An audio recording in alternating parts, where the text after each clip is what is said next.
ओम शांति। 19 मार्च 2024 के ईश्वरीय महावाक्य। पहले सुनते हैं आज की मुरली से होमवर्क। अपने आप से बातें करो। इन आँखों से जो कुछ देखते हैं यह तो सब खत्म हो जाना है। बस हम और बाबा ही रहेंगे। मीठा बाबा हमको स्वर्ग का मालिक बना देते हैं। ऐसी ऐसी बातें करो। अपने अंदर चेक करना है, याद के समय मन भागता तो नहीं है। हम कितना समय स्वीट बाप को याद करते हैं। एकांत में चले जाओ तो बहुत मजा आएगा।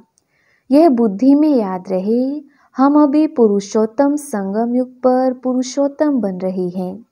घड़ी घड़ी बाप और प्रॉपर्टी याद आनी चाहिए। जितना हो सके तुम एकांत में याद में रहो, किसको भी देखो नहीं। बाबा की याद में सवेरे छत पर चले जाओ, बड़ा मज़ा आएगा। रात को जल्दी सो जाओ, फिर 1-2 बजे उठकर छत पर एकांत में याद की यात्रा करते रहो। और अब सुनते हैं ईश्वरीय महावाक्य विस्तार से। मुरली का सार। मीठे बच्चे, घड़ी घड़ी बाप और वर्षे को याद करो। बाप रूहानी सर्जन तुम्हें निरोगी बनने की एक ही दवा बताते। बच्चे मुझे याद करो। प्रश्न, अपने आप से कौन सी बातें करो तो बहुत मजा आएगा। उत्तर, अपने आप से बातें करो। इन आँखों से जो कुछ देखते हैं यह तो सब खत्म हो जाना है। बस हम और बाबा ही रहेंगे। मीठा बाबा हमको स्वर्ग का मालिक बना देते हैं। ऐसी ऐसी बातें करो। एकांत में चले जाओ तो बहुत मजा आएगा। ओम शांति। परमपिता शिव भगवानुवाच। मीठे मीठे बच्चों को पुरुषोत्तम संगम युग कदम कदम पर याद रहना चाहिए। यह भी तुम बच्चे ही जानते हो, सो भी नंबरवार पुरुषार्थ अनुसार। यह बुद्धि में याद रहे, हम अभी पुरुषोत्तम संगम युग पर पुरुषोत्तम बन रहे हैं। और यह जो रावण का पिंजड़ा है, उनसे बाबा हमको छुटकारा दिलाने आया है। जैसे कोई पंछी को पिंजड़े से निकाला जाता है तो वह बहुत खुश होकर उड़कर सुख पाते हैं। तुम बच्चे भी जानते हो यह रावण का पिंजड़ा है। अनेक प्रकार के दुख ही दुख हैं। अब बाप आए हैं इस पिंजड़े से निकालने के लिए। हैं तो मनुष्य ही। शास्त्रों में लिख दिया है, देवताओं और असुरों की लड़ाई लगी, फिर देवताओं ने जीता। अब लड़ाई की तो बात ही नहीं। तुम अभी असुर से देवता बन रहे हो। आसुरी रावण अर्थात 5 विकारों पर तुम जीत पाते हो, ना कि रावण संप्रदाय पर। 5 विकारों को ही रावण कहा जाता है। बाकी किसको जलाने आदि की बात नहीं है। तुम बच्चे बड़े खुश होते हो। अभी हम ऐसी दुनिया में जा रहे हैं जहाँ ना गर्मी है ना सर्दी, सदैव बसंत ऋतु ही रहती है। सतयुग स्वर्ग की बसंत ऋतु अब आती है। यह बसंत ऋतु तो थोड़े समय के लिए आती है। वह बसंत ऋतु तो तुम्हारे लिए आधा कल्प के लिए आती है। वहाँ गर्मी आदि होती नहीं है। गर्मी से भी मनुष्यों को दुख होता है, मर पड़ते हैं। इन सभी दुखों की बातों से छूटने के लिए हमको अविनाशी सर्जन बहुत सहज दवाई देते हैं। उस सर्जन के पास जाएंगे तो अनेक दवाइयाँ आदि याद आएंगी। यहाँ इस सर्जन के पास तो कोई दवाई नहीं। उनको सिर्फ याद करने से सब रोग छूट जाते हैं और दवाई आदि कुछ भी नहीं है। बच्चे कहते थे आज सेमिनार करेंगे, चार्ट कैसे लिखना चाहिए, बाबा को कैसे याद करना चाहिए, इस पर सेमिनार करेंगे। अब बाप तो तकलीफ नहीं देते हैं कि बैठकर लिखो, कागज खराब करो, ज़रूरत ही नहीं रहती। बाप तो सिर्फ कहते हैं बुद्धि में बाप को याद करो। अज्ञान काल में बाप को याद करने के लिए चार्ट बनाया जाता है क्या? इसमें लिखा पढ़ी करने की कोई ज़रूरत नहीं। बाप को कहते हैं बाबा हम आपको भूल जाते हैं। कोई सुने तो क्या कहेंगे? कहते भी हैं हम जीते जी बाप के बने हैं। क्यों बने हैं? बाप से विश्व की बादशाही का वर्षा लेने।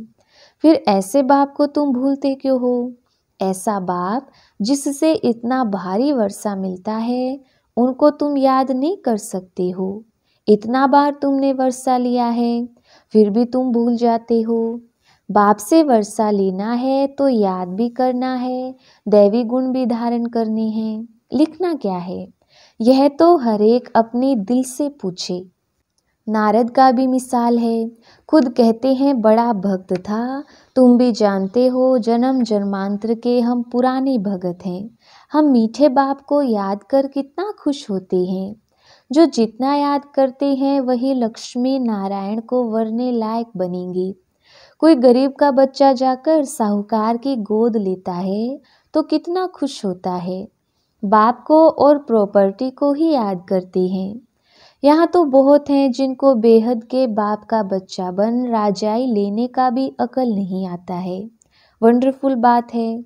जो बाप स्वर्ग का मालिक बनाते हैं उनको याद नहीं कर सकते हैं। बाप बच्चों को एडॉप्ट करते हैं। ऐसे बाप को याद ना करना, यह तो वंडरफुल बात है। घड़ी घड़ी बाप और प्रॉपर्टी याद आनी चाहिए। बाप कहते हैं, मीठे मीठे सिकिलदे बच्चों, तुमने बुलाया ही है एडॉप्ट करने के लिए। बाप को बुलाया जाता है ना। बाप ही स्वर्ग की स्थापना करते हैं, स्वर्ग का वर्षा देते हैं। तुम पुकारते भी हो बाबा, हम पतितों को आकर गोद में लो। आपे ही कहते हो हम पतित, कंगाल, छीछी, वर्थ नोट एपेनी हैं। बेहद के बाप को तुम भक्ति मार्ग में पुकारते रहते हो। अब बाप कहते हैं भक्ति मार्ग में भी तुमको इतना दुख नहीं था। अभी मनुष्यों के कितना दुख है। बाप आया है तो जरूर विनाश का भी समय होगा। तुम जानते हो इस लड़ाई के बाद फिर कितने जन्म, कितने वर्ष लड़ाई का नाम ही नहीं रहेगा। कभी लड़ाई लगेगी नहीं, ना कोई दुख रोग आदि का नाम होगा। अभी तो कितनी ढेर बीमारियां हैं। बाप कहते हैं मीठे बच्चों, हम तुमको सभी दुखों से छुड़ा देंगे। तुम याद ही करते हो, हे भगवान आकर दुख हरो, सुख शांति दो। यह दो चीज़ें हर एक मांगते हैं। यहाँ है अशांति। शांति के लिए जो राय देते हैं उन्हों को प्राइज मिलती रहती है। बेचारों को मालूम ही नहीं कि शांति किसको कहा जाता है। शांति तो मीठे बाप के सिवाय और कोई द्वारा मिल ना सकी। कितनी तुम मेहनत करते हो समझाने की, फिर भी समझते ही नहीं। तुम गवर्नमेंट को भी लिख सकते हो, मुफ्त क्यों पैसे बर्बाद करते हो। शांति का सागर तो एक ही बाप है, वही विश्व में शांति स्थापन करते हैं। गवर्नमेंट के हेड्स को अच्छे अच्छे कागज़ पर रॉयल्टी से चिट्ठी लिखनी चाहिए। कोई अच्छा कागज़ देखकर समझते हैं कि शायद यह किसी बड़े आदमी की चिट्ठी है। बोलो, विश्व में शांति जो तुम कहते हो आगे कब हुई है जो फिर उस प्रकार मिले। जरूर कभी मिली होगी। तुमको मालूम है, तुम तिथि तारीख सब लिख सकते हो। बाप ने ही आकर विश्व में शांति सुख स्थापन किया था। वह सत्युग का समय था। यह लक्ष्मी नारायण है डिनाइस्टी की निशानी। ब्रह्मा और तुम ब्राह्मणों के पार्ट का किसको पता नहीं है। मुख्य पार्ट तो ब्रह्मा का है ना, वही रथ बनते हैं। जिस रथ द्वारा बाप इतना कार्य करते हैं, नाम ही है पद्मा पदम भाग्यशाली रथ। विचार करो कैसे किसको समझाएं। मनुष्यों को कितना नशा है। अब तुमको बाप का ही परिचय देना है। ज्ञान तो है ही सिर्फ ज्ञान सागर बाप के पास। वह जब आए तब आकर दे, तब तक ज्ञान तो कोई दे ना सके। भक्ति तो सब भगत करते ही रहते हैं। ज्ञान एक ही बाप देते हैं। ज्ञान का स्थायी पुस्तक कोई बनता नहीं। ज्ञान तो कानों से ही सुनना होता है। यह किताब आदि जो तुम रखते हो यह सब टेम्परेरी है। यह भी सब खत्म हो जाएंगे।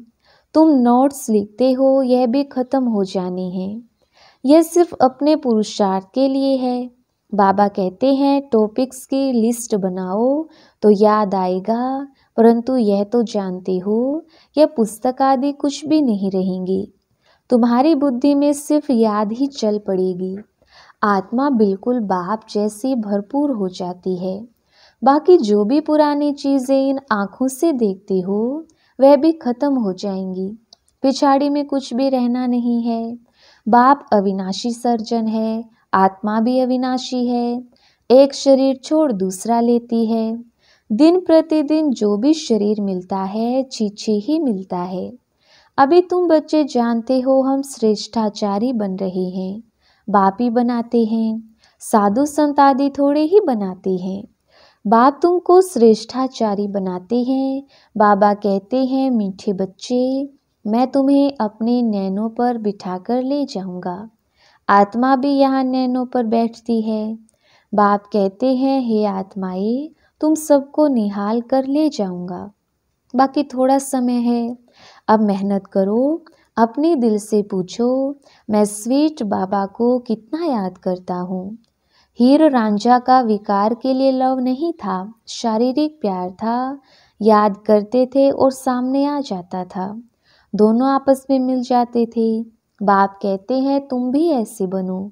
वह एक जन्म के आशिक माशूक, तुम हो जन्म जन्मांतर की। यह बातें इस समय ही होती हैं। आशिक माशूक का अक्षर भी स्वर्ग में नहीं है, वह भी पवित्र रहते हैं। मनसा में ही ख्याल आते हैं। सामने देखा और खुश हुए। तुम बच्चों को देखने की तो कोई चीज़ नहीं। इस समय तुम सिर्फ अपने को आत्मा समझो और माशूक बाप को याद करो। आत्मा समझ बाप को बहुत खुशी से याद करना है। बाप समझाते रहते हैं, भक्ति मार्ग में तुम ऐसे आशिक थे, माशूक पर कुर्बान जाते थे। आप आएंगे तो हे माशूक, हम तुम पर वारी जाएंगे। अब माशूक आया हुआ है सबको गोरा बनाने। जो जैसा है ऐसा बनाने की कोशिश करते हैं। तुम गोरा बनते हो तो शरीर भी गोरा बनेगा। आत्मा में ही खाद पड़ती है। अब तुम मुझे याद करो तो खाद निकल जाएगी। यहाँ तुम बच्चे आते हो, एकांत बहुत अच्छी है। पादरी लोग भी पैदल करते हैं, एकदम साइलेंस में रहते हैं। माला हाथ में रहती है, कोई को देखते भी नहीं हैं, धीरे धीरे चलते जाते हैं। वो लोग क्राइस्ट को याद करते रहेंगे, बाप को तो जानते ही नहीं। मेरे लिए तो कह देते नाम रूप से न्यारा है। अब बिंदी है तो देखेंगे क्या, बिंदी को कैसे याद करें, किसको पता नहीं। तुमको अभी मालूम पड़ा है तो तुम यहाँ आते हो। मधुबन का तो गायन है, यह है सच्चा सच्चा मधुबन जहाँ तुम आते हो। जितना हो सके तुम एकांत में याद में रहो, किसको भी देखो नहीं। ऊपर छतें तो पड़ी हैं, बाबा की याद में सवेरे छत पर चले जाओ, बड़ा मजा आएगा। कोशिश करो रात को 1-2 बजे जागने की। तुम नींद को जीतने वाले मशहूर हो।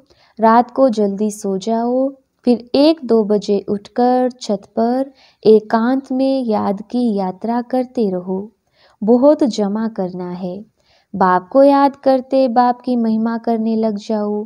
आपस में भी यही राय करते रहो, बाबा कितना मीठा है, उनको याद करने से ही पाप कटेंगे। यहाँ बहुत जमा कर सकते हैं, यह चांस भी यहाँ अच्छा मिलता है। घर में तो तुम कर नहीं सकेंगे, फुर्सत ही कहाँ रहती है। दुनिया का वाइब्रेशन वातावरण बहुत खराब रहता है, वहाँ इतनी याद की यात्रा नहीं होगी। अब इसमें लिखने की भी क्या बात है, आशिक माशूक लिखते हैं क्या। अंदर में देखो, हमने किसको दुख तो नहीं दिया, कितने को याद दिलाया। यहाँ हम आते हैं जमा करने, तो यहाँ कोशिश करो, ऊपर छतों पर एकांत में जाकर बैठो, खजाना जमा करो। यह समय है ही जमा करने का। 7 रोज 5 रोज आते हो, मुरली सुनकर जाए एकांत में बैठो। यहाँ तो घर में बैठे हो, बाप को याद करो तो तुम्हारा जमा हो जाए। बहुत माताएं बांधेलियाँ हैं, याद करती हैं, शिव बाबा बंधन से छुड़ाओ। विकार के लिए कितना माथा मारते हैं, खेल दिखाया है ना। द्रौपदी के चीर हरे, तुम सब द्रौपदियाँ हो ना, तो बाप को याद करते रहना है। बाबा युक्ति तो बहुत बतलाती हैं, इसमें स्नान आदि की भी बात नहीं रहती। हाँ, पाखाना जाना होता तो स्नान जरूरी है। मनुष्य तो स्नान के समय भी किसी देवता या भगवान को याद करती हैं। मुख्य बात है ही याद की। ज्ञान तो बहुत मिला हुआ है। 84 के चक्र का ज्ञान है।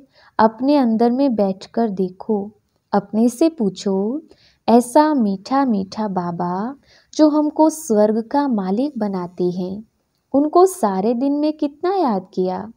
मन भागता तो नहीं, कहाँ भागेगा, दुनिया तो है नहीं, ये सब खत्म हो जाना है। हम और बाबा ही रहने वाली हैं। ऐसे अंदर अंदर में बातें करो तो फिर बहुत मजा आएगा।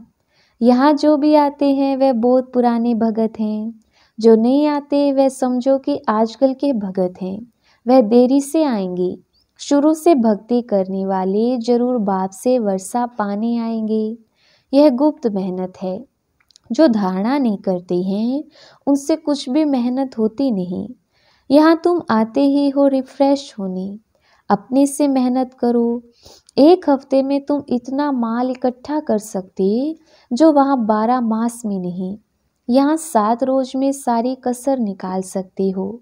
बाबा राय देते हैं, अच्छा मीठे मीठे सिकिलदे बच्चों प्रति माता पिता बाप दादा का याद प्यार और गुड मॉर्निंग।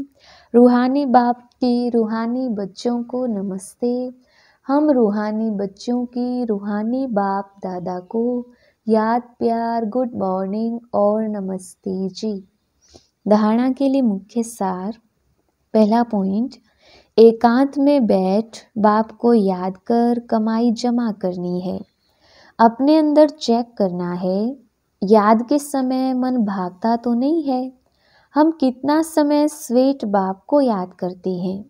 दूसरा पॉइंट, सदा इसी खुशी में रहना है कि हमें बाबा ने रावण के पिंजड़े से मुक्त कर दिया। अभी हम ऐसी दुनिया में जा रहे हैं जहाँ ना गर्मी है ना सर्दी, जहाँ सदा ही बसंत ऋतु है। वरदान, मेरे को तेरे में परिवर्तन कर, बेफिक्र बादशाह बनने वाले खुशी के खजाने से भरपूर भव।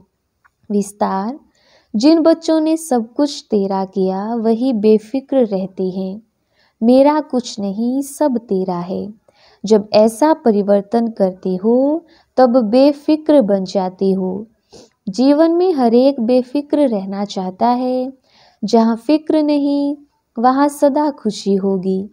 तो तेरा कहने से, बेफिक्र बनने से खुशी के खजाने से भरपूर हो जाते हो। आप बेफिक्र बादशाहों के पास अनगिनत अखुट अविनाशी खजाने हैं जो सतयुग में भी नहीं होंगे। स्लोगन, खजानों को सेवा में लगाना अर्थात जमा का खाता बढ़ाना। अच्छा, ओम शांति।